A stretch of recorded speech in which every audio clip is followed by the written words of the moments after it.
ನಮಸ್ಕಾರ, ಮತ್ತೊಮ್ಮೆ ನಮಸ್ಕಾರ. ಈ ರೀಸೆಂಟ್ ಆಗಿ ನಮ್ಮ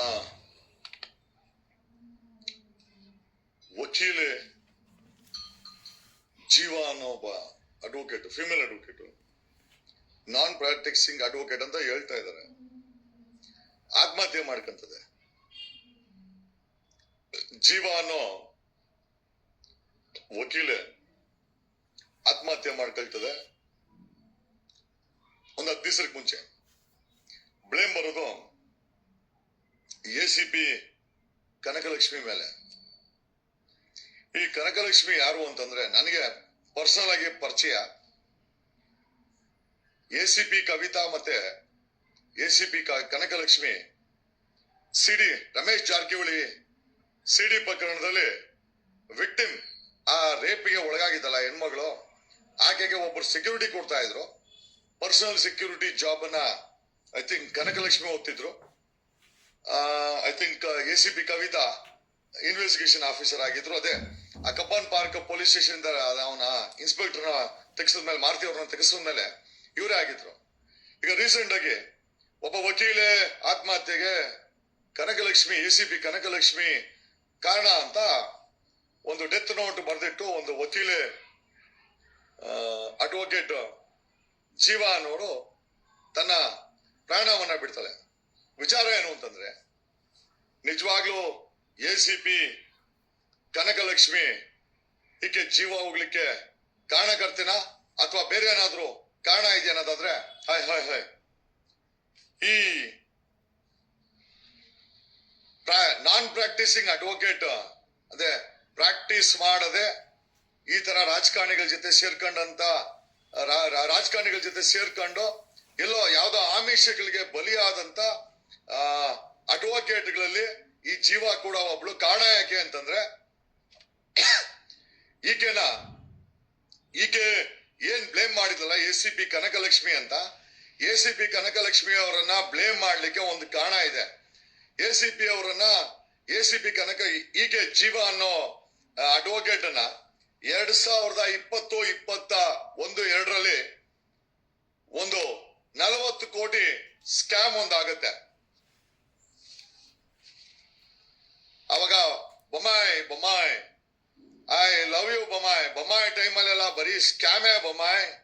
ಈಗ ನೋಡಿ, ಇದರಲ್ಲಿ ಏನೋ ಈ ಒಂದು ಸಮಯದಲ್ಲಿ ಬೋವಿ ನಿಗಮಕ್ಕೆ ಸೇರಿದಂತ ಹೆಣ್ಣು ಮಕ್ಕಳಿಗೆ ಹಣ ಮಂಜೂರು ಮಾಡೋ ಒಂದು ಸ್ಕೀಮ್ ಅಲ್ಲಿ ಹೆಣ್ಣು ಮಕ್ಕಳಿಗೆ ತಲುಪಬೇಕಾದಂತ ಹಣವನ್ನ ಒಂದಷ್ಟು ಜನ ಗುಳುಂ ಮಾಡ್ತಾರೆ ಬಿಜೆಪಿ ಗೌರ್ಮೆಂಟಿನ ಸಮಯದಲ್ಲಿ. ಅವಾಗ ಯಡಿಯೂರಪ್ಪ ಬೊಮ್ಮಾಯಿ ಇರ್ತಾರೆ. ಸುಮಾರು 40 ಕೋಟಿ ಗೂಳಿಹಟ್ಟಿ ಚಂದ್ರಶೇಖರ್ ಸಹ ಇದ್ರ ಬಗ್ಗೆ ಧ್ವನಿ ಎತ್ತಿದ್ರು. ಸ್ವತಃ ಗೂಳಿಹಟ್ಟಿ ಚಂದ್ರಶೇಖರ್ ಧ್ವನಿ ಎತ್ತಿದ್ರು. ಹೈಕೋರ್ಟ್ಗೆ ಹೋಗುತ್ತೆ, ಹೈಕೋರ್ಟ್ ಅಲ್ಲಿ ತನಿಖೆಗೆ ಆದೇಶ ಆಗುತ್ತೆ. ಆ ತನಿಖೆ ಆದೇಶದ ಮೇಲೆ CIDಗೆ ರೆಫರ್ ಆಗುತ್ತೆ. CID ನಲ್ಲಿ ACP ಕನಕಲಕ್ಷ್ಮಿ ಎನ್ಕ್ವೈರಿನ ಮಾಡ್ತಾರೆ. ಆ ACP ಕನಕಲಕ್ಷ್ಮಿ ಎನ್ಕ್ವೈರಿ ಮಾಡಿದಾಗ ಪ್ರೈಮಾ ಫೇಶಿಯಾ ದಾಖಲೆ ಸಿಗೋದು ಈ ಒಂದು ಜೀವ ಅನ್ನೋ ಅಡ್ವೊಕೇಟ್ ಮೇಲೆ. ಜೀವ ಅನ್ನೋ ಅಡ್ವೊಕೇಟ್, ಸೋ ಕಾಲ್ಡ್ ಅಡ್ವೊಕೇಟ್ ನೋಡಿ, ನಮ್ಮನ್ನೆಲ್ಲ ಲೈಸೆನ್ಸ್ ಇಲ್ಲ, ಅದಿಲ್ಲ ಇದಿಲ್ಲ ಅಂತಂದ್ರು. ಲೈಸೆನ್ಸ್ ಮಾಡ್ಕೊಂಡು ಸ್ಕ್ಯಾಮ್ ಅಲ್ಲಿ ಈ ಒಬ್ಬ ಅಡ್ವೊಕೇಟ್. ನಾನು ಹೇಳ್ತಾ ಇದ್ದೇನು ಅಂತಂದ್ರೆ, ವಕೀಲರುಗಳು ಪ್ರಾಕ್ಟಿಸಿಂಗ್ ಅಡ್ವೊಕೇಟ್ಸ್ 1.5 ಲಕ್ಷ ವಕೀಲರು ಇದ್ದಾರೆ. ಒಂದಷ್ಟು ವಕೀಲರುಗಳು ಈ ತರ ಮಾಡೋದ್ರಿಂದ ನಮ್ಮ ವಕೀಲರ ಸಮುದಾಯಕ್ಕೆ ಕೆಟ್ಟ ಹೆಸರು. ಈ ಒಂದು ಮ್ಯಾಟ್ರು, ಬೋವಿ ನಿಗಮದ ಸುಮಾರು 100 ಕೋಟಿ ಸ್ಕ್ಯಾಮು, ಹೆಣ್ಣು ಮಕ್ಕಳಿಗೆ ಹೋಗ್ಬೇಕಾದ ದುಡ್ಡು ಕೆಲವ್ರ ಅಕೌಂಟ್ಗೆ ಹೋಗಿ ಸೀಸ್ ಆಗುತ್ತೆ. ಅದ್ರ ಬಗ್ಗೆ ಯಾರು ದನಿ ಎತ್ತಲ್ಲ. ಹೈಕೋರ್ಟ್ಗೆ ಹೋಗುತ್ತೆ, ಹೈಕೋರ್ಟ್ ಆದೇಶ ಮಾಡುತ್ತೆ, CIDಗೆ ರೆಫರ್ ಆಗುತ್ತೆ ಕೇಸು. CIDಗೆ ರೆಫರ್ ಆಗಿದ ತಕ್ಷಣ ಸಮನ್ಸ್ ಆಗದೆ ಈ ಜೀವ ಅನ್ನೋ ಅಡ್ವೊಕೇಟ್ಗೆ, ಸೋ ಕಾಲ್ಡ್ ಅಡ್ವೊಕೇಟು, ನಮಗಿರೋ ಮಾಹಿತಿ ಪ್ರಕಾರ ಪ್ರಾಕ್ಟೀಸ್ ಮಾಡ್ತಾರಲ್ಲ, ನಾಮಕೆ ವಾಸ್ತೆ ಅಡ್ವೊಕೇಟು. ಆಕೆಗೆ ಯಾಕಂದ್ರೆ ಸಾಮಾನ್ಯ ಹೆಣ್ಣು ಮಕ್ಕಳಿಗೆ ಹೋಗ್ಬೇಕಾದ ಹಣವನ್ನ ಈಕೆ ಜೀವ ಅನ್ನೋ ವಕೀಲೆ ಅಕೌಂಟ್ಗೂ ಸಹ ಪ್ರೈಮಾ ಫೇಶಿಯಾ ಇರೋ ಮಾಹಿತಿ ಪ್ರಕಾರ ಸುಮಾರು 3 ಕೋಟಿ ಹಣ ಮಾಮೂಲಿ ಹೆಣ್ಣುಮಕ್ಕಳ ಅಭಿವೃದ್ಧಿಗೆ ಹೋಗ್ಬೇಕಾದ ಹಣ ಜೀವ ಅನ್ನೋ ಅಡ್ವೊಕೇಟ್ ಅಕೌಂಟ್ಗೆ ಸುಮಾರು 3 ಕೋಟಿ ಸ್ಕ್ಯಾಮ್, ಬೋವಿ ನಿಗರದ ಸ್ಕ್ಯಾಮ್ ಹಣ ಈ ಜೀವ ಅನ್ನೋ ಅಡ್ವೊಕೇಟ್ ಅಕೌಂಟ್ಗೆ ಬಿದ್ದಿತ್ತು. ಇದರ ಜಾಡನ್ನು ಹುಡುಕಿ ಹೊರಟಂತ ಎಸಿಪಿ ಕನಕಲಕ್ಷ್ಮಿ, ಎಸಿಪಿ ಕವಿತಾ ಕೂಡ ನಮ್ಮ ಸ್ನೇಹಿತರು, ನನ್ನ ಸ್ನೇಹಿತೆ ಅಂತಲ್ಲ, ಇವರೆಲ್ಲ ನಾನ್ ಎಕ್ಸಿಕ್ಯೂಟಿವ್ ಜಾಬ್ಗಳು. ಯಾರು ಇವರು ಈ ಎಸಿಪಿ ಕನಕಲಕ್ಷ್ಮಿ, ಎಸಿಪಿ ಕವಿತಾ ಯಾರು ಹಣ ಮಾಡಿದವರಲ್ಲ. ಇಂಟೆಗ್ರಿಟಿ ನಿಯತ್ಗೆ ಇನ್ನೊಂದು ಹೆಸರೇ ಈ ಎಸಿಪಿ ಕವಿತಾ ಮತ್ತೆ ಎಸಿಪಿ ಕನಕಲಕ್ಷ್ಮಿ. ಅಲ್ಲ, ನಾನೇನು ಸಪೋರ್ಟ್ ಮಾಡ್ತಾ ಇಲ್ಲ, ವೆರಿಫೈ ಮಾಡಿ ಹೇಳ್ತಾ ಇರೋದು. ಈ ಎಸಿಪಿ ಮತ್ತೆ ಎಸಿಪಿ ಕವಿತಾ, ಎಸಿಪಿ ಕನಕಲಕ್ಷ್ಮಿ ಆ ಸಿಡಿ ಪ್ರಕರಣದಲ್ಲಿ ಒಬ್ರು ಸೆಕ್ಯೂರಿಟಿ ಕೊಟ್ರು, ಒಬ್ರು ಇನ್ವೆಸ್ಟಿಗೇಷನ್ ಆಫೀಸರ್ ಆಗಿದ್ರು. ನಾನು ಕೂಡ ತುಂಬಾ ಗೋಳಿ ಕಂಡಿದ್ದೀನಿ ಎಸಿಪಿ ಕವಿತಾಗೆ. ನಮಗಿಂತ ತುಂಬಾ ಹಿರಿಯರು, ಒಂದ್ ರೀತಿನಲ್ಲಿ ಅಕ್ಕ ಅಂತ ಹೇಳ್ಬೇಕು. ನಾನು ನಮ್ಮ ಅಕ್ಕನ ವಯಸ್ಸು ಮೇಡಮ್ ಅವ್ರದ್ದು. ಬಟ್ ಆದ್ರೂ ಅವ್ರನ್ನ ಸಿಡಿ ಪ್ರಕರಣ ಸಿಕ್ಕಾಪಟ್ಟೆ ನಾನು ಗೋಳಿ ಕಂಡಿದ್ದೀನಿ. ಸೂರ್ಯನು ಇದ್ದ, ಅಡ್ವೊಕೇಟ್ ಸೂರ್ಯ ಮುಕುಂದ್ ರಾಜು ಇದ್ದ. ಬಟ್ ಈ ಒಂದು ಹೈಕೋರ್ಟ್ ಮೆಟ್ಲಿಗೆ ಏರಿದಂತ ಈ ಬೋವಿ ನಿಗಮದ ಹಗರಣ ಯಡಿಯೂರಪ್ಪ ಬೊಮ್ಮಾಯಿ ಬಿಜೆಪಿ ಸಮಯದ 2020-22 ತನಿಖೆಗೆ ಆದೇಶ ಆಗುತ್ತೆ. ಸಿಐಡಿ ತನಿಖೆ ಜಾಡನ್ನು ಹಿಡ್ಕತ್ತದೆ. ಆವಾಗ ಎಸಿಪಿ ಕನಕಲಕ್ಷ್ಮಿ ಅವ್ರಿಗೆ ಈ ಒಂದು ಹೆಣ್ಮಗಳು ಜೀವಾನ್ನ ಹೆಣ್ಮಗಳಿಗೆ ಸಮನ್ಸ್ ಆಗತ್ತೆ. ಜೀವಾನ್ನ ಹೆಣ್ಮಗಳನ್ನ ಕರೆದು ಇಂಟ್ರಾಗೇಷನ್ ಮಾಡ್ತಾರೆ. 1-2 ಬಾರಿ ಇಂಟ್ರಾಗೇಷನ್ ಮಾಡಿದಾಗ ಈ ಹುಡುಗಿ ಗೊತ್ತಾಗತ್ತೆ ನಾನ್ ತಗಲಾಕಂತೀನಿ ಅಂತ. ಅಂದ್ರೆ ಈ ಹುಡುಗಿ ಅಕೌಂಟ್ ಅಲ್ಲಿ ಸುಮಾರು ಒಂದು ಆರ್ಡಿನರಿ ಅಡ್ವೊಕೇಟ್, ಸೋ ಕಾಲ್ಡ್, ನನ್ಗೆ ಗೊತ್ತಿಲ್ಲ, ಇವರೇ ಹೇಳ್ಕೊಂತ ಇರೋದು ಅಡ್ವೊಕೇಟ್ ಅಂತ. ಅಡ್ವೊಕೇಟ್ ಅಲ್ಲ ಅಂತ ಗೊತ್ತಿಲ್ಲ, ಬಟ್ ಅಡ್ವೊಕೇಟ್ ಅಂತ ಅವರ ಸ್ನೇಹಿತರು ಇವ್ರು ಕ್ಲೈಮ್ ಮಾಡ್ತಾ ಇದ್ರೆ.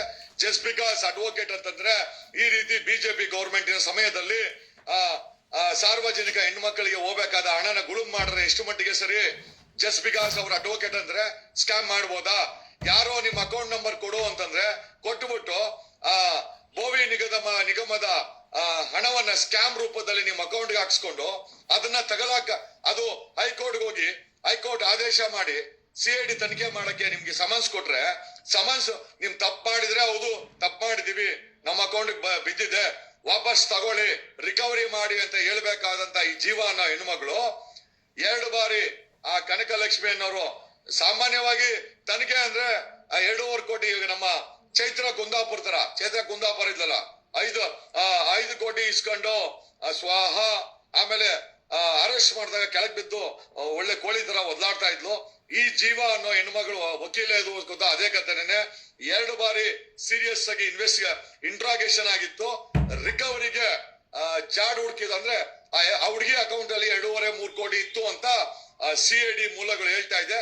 ಸೊ ಈ ರಿಕವರಿ ಮಾಡಕ್ ಕೊಟ್ಟಾಗ ಅವಮಾನಕ್ಕೋ ಮತ್ತೊಂದಕ್ಕೋ ಅಥವಾ ಗಿಲ್ಟಿ ಫೀಲಿಂಗ್ಸ್ಗೋ ಒಳಗಾದಂತ ಈ ವಕೀಲೆ ಜೀವ ಆತ್ಮಹತ್ಯೆ ಮಾಡ್ಕೊಂಡಿದ್ದಾಳೆ. ಈ ಪ್ರಶ್ನೆ ಏನಪ್ಪಾ ಅಂತಂದ್ರೆ ವಕೀಲರೆಲ್ಲಾರು ಅಲ್ಲ, ವಕೀಲರ ಸಮುದಾಯಕ್ಕೆ ಇದು ಕೆಟ್ಟ ಹೆಸರು ಇಲ್ಲ ಅಲ್ವಾ? ಯಾಕೆ ಯಾರು ಮಾತಾಡ್ತಾ ಇಲ್ಲ? ನಾಗರಾಜ್ ಕುಡ್ಪಲ್ಲಿ ಎಲ್ಲೋ ಹೋದಲೇ ನೋಡ, ಮಾತಾಡೋಲೇ, ಯೋಗ್ಯತೆ ಇದ್ರೆ ಮಾತಾಡೋ. ಒಬ್ಬ ವಕೀಲೆ ಒಬ್ಬ ಸೋ ಕಾಲ್ಡ್ ವಕೀಲೆ ಅನ್ಕೊಂಡು ಅಕೌಂಟ್ಗೆ 3 ಕೋಟಿ ಹಾಕ್ಸ್ಕೊಂಡು ಹೈಕೋರ್ಟ್ ಇಂದ ಡೈರೆಕ್ಷನ್ಸ್ ಬಂದಿದೆ ತನಿಖೆ ಮಾಡುವಂತ. ಎಸಿಪಿ ಕನಕಲಕ್ಷ್ಮಿ ಅವರು ಪಾಪ ಎಫಿಷಿಯಂಟ್ ಆಫೀಸರು. ನಮಗ್ ತಿಳಿದ ಮಟ್ಟಿಗೆ ಬರೀ ಎಸಿಪಿ ಕನಕಲಕ್ಷ್ಮಿ ಅಲ್ಲ, ಎಸಿಪಿ ಕವಿತಾರು ಕೂಡ ನಾವು ಕೇಸಲ್ಲಿ ತುಂಬಾ ಹತ್ತಿರವಾಗಿ ನೋಡಿದಂತವ್ರು. ಸಮನ್ಸ್ ಕೊಟ್ಟವ್ರೆ, ಇಂಟ್ರಾಗೇಷನ್ ಮಾಡವ್ರೆ, ಅಕೌಂಟ್ ಅಲ್ಲಿ ದುಡ್ಡು ಸಿಕ್ಕಾಕಣೈತೆ, ಎಲ್ಲೋಯ್ತು ದುಡ್ಡು ಅಂತ ರಿಕವರಿ ಮಾಡೋ ಪಟ್ಟಿಗೆ ಈ ಜೀವ ಅನ್ನೋ ಹೆಣ್ಮಗಳು ಸೋ ಕಾಲ್ಡ್ ಅಡ್ವೊಕೇಟ್ ವಕೀಲೆ ಅಂದ್ ಮಾತಿಗೆ ಏನ್ ಬೇಕಾರ ಮಾಡ್ಬೋದಾ? ವಕೀಲರಂದ್ರೆ ಏನ್ ಬೇಕಾರ ಮಾಡ್ಬೋದಾ? ಸಮಾಜಕ್ಕೆ ನ್ಯಾಯ ಕೊಡಿಸ್ಬೇಕಾದಂತ ವಕೀಲರು ಸ್ಕ್ಯಾಮ್ಗಳ ತಗಲಾಕೊಂಡ್ರೆ ವಕೀಲರ ಸಮುದಾಯಕ್ಕೆ ಎಷ್ಟು ಕೆಟ್ಟ ಹೆಸರು ಬರೋಕಿಲ್ಲ. ಬೇಕಾದ್ರೆ ನನ್ ರೀತಿ ಹೋರಾಟ ಮಾಡ್ಬೇಕಾದ್ರೆ ಜೈಲಿಗೆ ಹೋಗಿ ಪರವಾಗಿಲ್ಲ, ನಾನು 3 ಸತಿ ಜೈಲಿಗೆ ಹೋಗಿದ್ದೀನಿ ಹೋರಾಟ ಮಾಡ್ಕೊಂಡು. ಹೋರಾಟ ಮಾಡೋ ಮುಖಗಳೇ ಇಲ್ಲ, ಬರೀ ಸ್ಕ್ಯಾಮ್ ಅಲ್ಲಿ ತಗಲಾಕೊಂಡು ಈ ತರ ಹೆಸರು ಬಂದ್ರೆ ನಾವು ಹೋರಾಟ ಮಾಡ್ಕೊಂಡು ಜೈಲಿಗೆ ಹೋಗೋದು, ಅಂತಿಂತವ್ರನ್ನೆಲ್ಲ ಜೈಲಿಗೆ ಕಳ್ಸೋದು. ನೀವು ನೋಡಿದ್ರೆ ಇಲ್ಲಿ ಒಬ್ಬ ಹೆಣ್ಣು ಮಗಳಾಗಿ ಒಬ್ಬ ವಕೀಲೆ ಆಗಿ 3 ಕೋಟಿ ಅಕೌಂಟ್ಗೆ ಹಾಕ್ಸ್ಕೊಂಡಿದ್ದಾಳೆ. ಅದು ಯಾರಿಗೆ? ಬಳಲಿದ ಸಮುದಾಯಕ್ಕೆ ಸೇರಬೇಕಾದ, ಹೆಣ್ಣು ಮಕ್ಕಳಿಗೆ ಸೇರಬೇಕಾದಂತ ಹಣವನ್ನ ಒಬ್ಬ ವಕೀಲೆ ಗುಳಂ ಮಾಡ್ತಾಳೆ 2.5 ಕೋಟಿ ಅಂತಂದ್ರೆ ಅದನ್ನ ರಿಕವರಿ ಮಾಡಕ್ಕೆ ಸಿಐಡಿ ತನಿಖೆ ಅಧಿಕಾರಿಗಳು ಕರೆದವ್ರೆ. ಯಾಕೆ ಕರಿಬಾರ್ದು? ಕರೆದು ಬಿಟ್ರೆ ನೇಣ ಕಂಡು ಸುತ್ತೋಗ್ಬಿಟ್ರೆ ಮೇಲೆ ಬಂದಿರೋ ಆರೋಪ ಸುಮ್ನೆ ಆಗತ್ತಾ? ನೋಡಿ, ಈ ರೀತಿ ವಕೀಲರನ್ನು ಸೋಗಿನಲ್ಲಿ ಕೆಲವರು ಮಾಡೋ ಹಲ್ಕ ಕೆಲ್ಸಕ್ಕೆ ಇಡೀ ವಕೀಲರ ಸಮುದಾಯ ತಲೆ ತಗ್ಗಿಸ್ಬೇಕಾಗತ್ತೆ. ಎಲ್ಲ ಪೊಲೀಸರು ಕೆಟ್ಟವರಲ್ಲ. ಎಸಿಪಿ ಕನಕಲಕ್ಷ್ಮಿ, ಎಸಿಪಿ ಕವಿತಾ ಅನ್ನೋ ಒಳ್ಳೆ ಆಫೀಸರ್ಸ್ ಇತರದು ಹೆಣ್ಣು ಮಕ್ಕಳು. ನಾನು ಅವಾಗ ಹೇಳ್ತಾ ಇರ್ತೀನಿ, ಹೆಣ್ಣು ಮಕ್ಕಳೇ ಸ್ಟ್ರಾಂಗ್ ಗುರು. ನೋಡಿ, ಎಸಿಪಿ ಇಬ್ಬರು ಎಸಿಪಿಗಳು ಸಿಐಡಿ ನಲ್ಲಿ ಇದ್ದಾರೆ. ನನಗೆ ಗೊತ್ತಿರುವಂತ ಹೆಣ್ಮಕ್ಳು, ನಮ್ಗಿಂತ ತುಂಬಾ ಹಿರಿಯರು. ಅವರು ನಮ್ಮ ಈ ಸ್ಕ್ಯಾಮ್ ಅಲ್ಲಿ ತಗಲಾಕೊಂಡ ದುಡ್ಡನ್ನ ರಿಕವರಿ ಮಾಡಕ್ಕೆ ಸಮನ್ಸ್ ಕೊಟ್ರೆ, ಒಬ್ಬ ವಕೀಲೆ ಡೆತ್ ನೋಟ್ ಬರ್ದಿತ್ತಾಳೆ, ನನ್ನ ಸಾವಿಗೆ ಏನೋ ಎಸಿಪಿ ಕನಕಲಕ್ಷ್ಮಿ ಕಾರಣ. ಅಲ್ಲ, ನಿನ್ನ ಸಾವಿಗೆ ಎಸಿಪಿ ಕನಕಲಕ್ಷ್ಮಿ ಕಾರಣ ಅಂತ ಹೇಳ್ತೀಯಲ್ಲ ಏನಮ್ಮ? ಆ ದುಡ್ಡನ್ನ 2.5 ಕೋಟಿ ಬೋವಿ ನಿಗಮ ದುಡ್ಡನ್ನ ಯಾಕೆ ಹಾಕಿಸ್ಕೊಂಡೆ?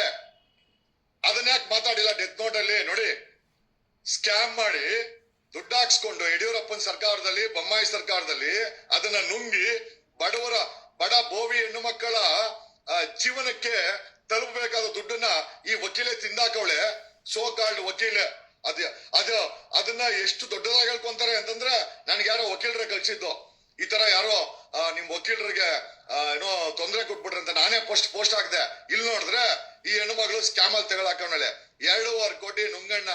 ಈ ನುಂಗ್ಬಿಟ್ಟು ಎಸಿಪಿ ಕನಕಲಕ್ಷ್ಮಿ ಹೆಸರನ್ನ ಬರ್ದಿಟ್ಬಿಟ್ರೆ ಅದೇನ್ ದೊಡ್ಡ ಸಾಧನೆ ರೀ. ಸಾವಲ್ಲಾದ್ರೂ ನಿಯತ್ತಿರ್ಬೇಕಲ್ಲ, ಬದುಕಿದ್ದಾಗ ನಿಯತ್ತಿಲ್ಲ, ಸಾವಲ್ಲಾದ್ರೂ ನಿಯತ್ತಿರ್ಬೇಕಲ್ಲ ಅಂತ ಈ ಮೂಲಕ ಹೇಳುತ್ತಾ, ಪೊಲೀಸ್ ಅಧಿಕಾರಿಗಳನ್ನ ಮತ್ತಕ್ಕೆ ಅವ್ರು ಯಾರು ರಾಕ್ಷಸರಲ್ಲ, ಅವ್ರ ಮೇಲೆ ತನಿಖೆಯ ಒಂದು ಒತ್ತಡ ಇರ್ತದೆ. ಅವರು ತನಿಖೆ ಮಾಡ್ಲೇಬೇಕು. ಅದು ಜೀವ ಆದ್ರೂ ಸರಿ, ವಿವೇಕ್ ಸುಬ್ಬಾರೆಡ್ಡಿ ಆದ್ರೂ ಸರಿ, ಅಥವಾ ಇನ್ನೊಬ್ಬ ಸೀನಿಯರ್ ಅಡ್ವೊಕೇಟ್ ಆದ್ರೂ ಸರಿ, ನಾಳೆ ದಿವಸ ನನಗಾದ್ರೂ ಸರಿ, ತಪ್ಪು ಮಾಡಿದ್ರೆ ತಪ್ಪೇ. ಆ ತಪ್ಪಿಗೆ ಪೊಲೀಸ್ ಅಧಿಕಾರಿಗಳು ಸಮನ್ಸ್ ಕೊಟ್ರೆ, ತಪ್ಪು ಮಾಡಿಲ್ಲ ಅಂದ್ರೆ ಧೈರ್ಯವಾಗಿರ್ಬೋದು. ಅಕೌಂಟ್ಗೆ 2.5 ಕೋಟಿ ಹಾಕೊಂಡ್ರೆ ಇನ್ನೇನೋ ನಿನ್ಗೆ ನೋವಾಗ್ದಿರ್ತದ.